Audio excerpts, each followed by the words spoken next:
Genesis chapter 3. Now the serpent was more crafty than any other beast of the field that the Lord God had made. He said to the woman, "Did God actually say, 'You shall not eat of any tree in the garden'?" And the woman said to the serpent, "We may eat of the fruit of the trees in the garden, but God said, 'You shall not eat of the fruit of the tree that is in the midst of the garden, neither shall you touch it, lest you die.' But the serpent said to the woman, 'You will not surely die.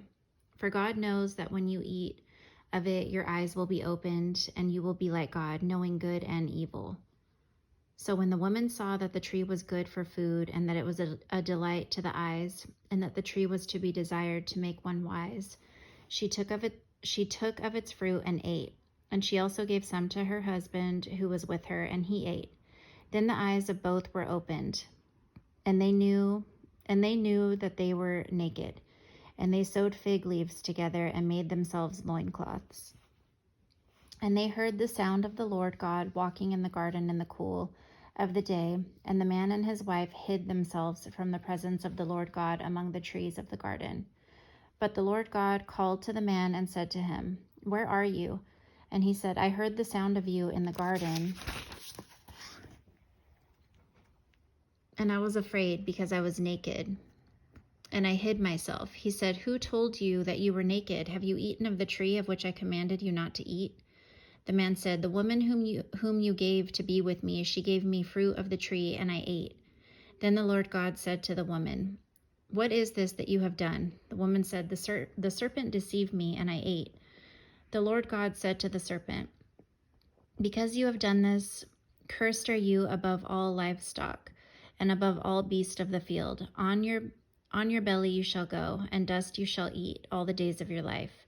I will put enmity between you and the woman, and between your offspring and her offspring. He shall bruise your head, and you shall bruise his heel." To the woman he said, "I will surely multiply your pain in childbearing. In pain you shall bring forth children. Your desire shall be for your husband, and he shall rule over you."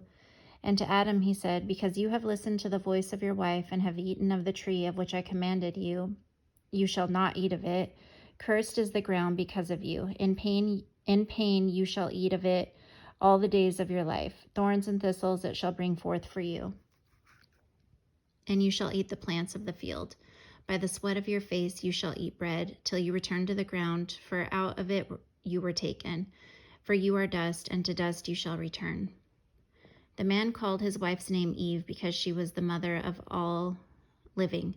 And the Lord God made for Adam and for his wife garments of skins, and clothed them.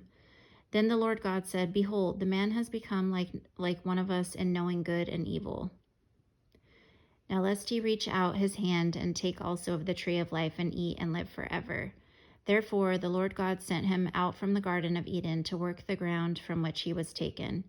He drove out the man, and at the east of the Garden of Eden he placed the cherubim and a flaming sword that turned every way to guard the way to the tree of life.